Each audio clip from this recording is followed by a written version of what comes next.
Good morning, church family. It's Darrell Hayes. I'm here as one of the elders of the church, and I wanted to introduce to you our interim lead pastor, Dr. James Beckers. James is going to take over that role on the direction of the elders and carry us through over the next coming months as we make plans for the future.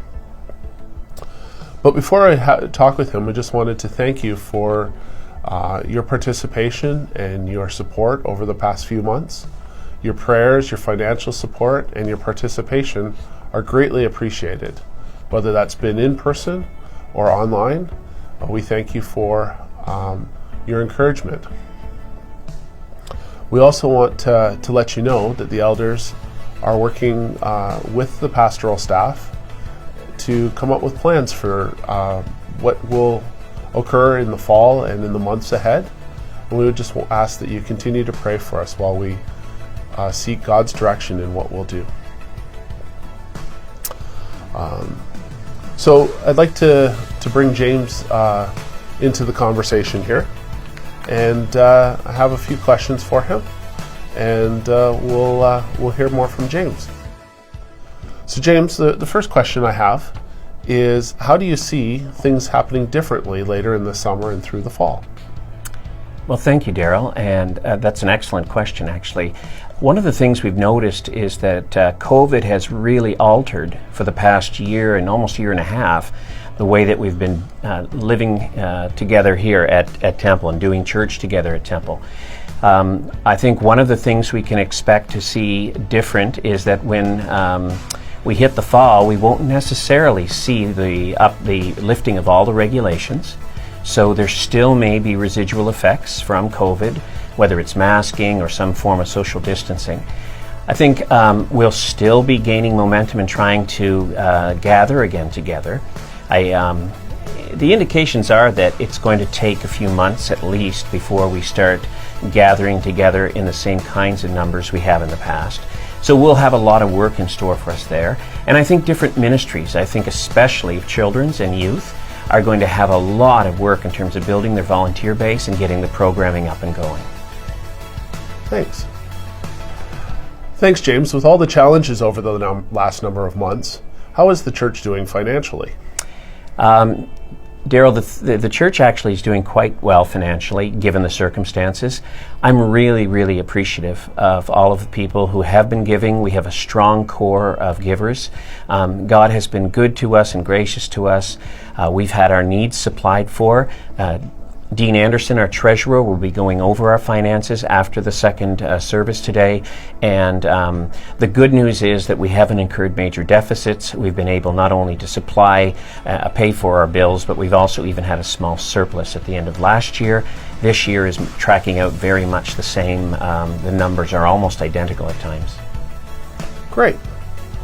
Thanks, James. We understand there's a lot of work that's been going on in the search for the new senior high youth pastor. Do you think you could give us an update on how that process is unfolding? Yeah, for sure. So we've formed a committee some time ago, and we've received somewhere in the range of 15 to 20 applications. As a committee, we vet those applications, and we have a very gifted group of people on the table. It's a great group to work with, and I think it represents the congregation well, and different people provide different insights, so that's really been good. We're at the point where we've begun interviews, and we're hoping very much that we'll have somebody in place by the fall. We can't be guaranteed of that, but that's our hope, that we'll have a new senior high and young adults pastor in by sometime in September. I think we've really appreciated the people who have filled the pulpit throughout June and July so far, and look forward to the list that's been communicated as the summer progresses. I'm just looking to see what the plans are for the fall in terms of preaching. That's a really good question. Thanks, Darrell. In terms of preaching, I know we have been thankful to have a lot of different people come through the summer and share with us. Now, as we look forward into the fall, one thing that I think is important to note is earlier when you said that I was going to march us forward or lead us forward with the role of interim lead pastor, one of the things that will be different is that in my role as interim lead pastor, I won't be responsible for the bulk of the teaching, which has traditionally been part of the lead pastor's role.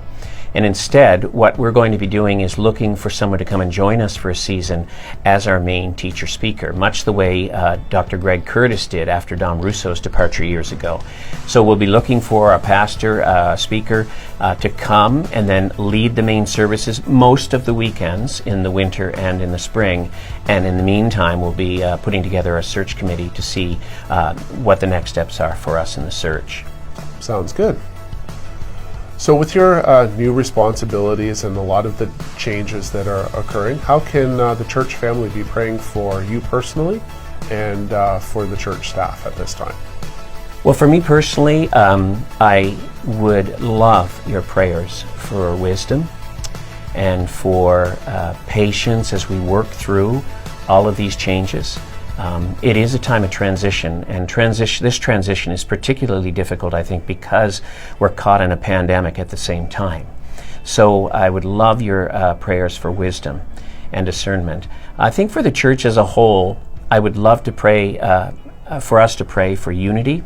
There are some fragmenting parts of this whole pandemic that sometimes can pull us off track, so pray for unity.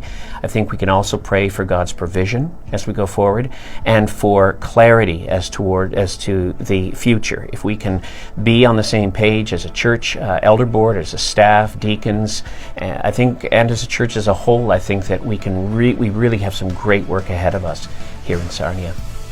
Thanks, James. We look forward to seeing what God has for us in the coming months, and we will be praying for you and the church staff, and we look forward to finishing the sentence better. Thank you for finishing the sentence, Daryl. Okay, here we go. Thanks, James. We look forward to seeing what God has for us in the months ahead. And we just want to take an opportunity once again to thank the church family for their support and encouragement. It's been a tough number of months, but the Elders Board is looking forward to the future with a lot of hope and excitement about where God's leading us, and look forward to an exciting future together with you.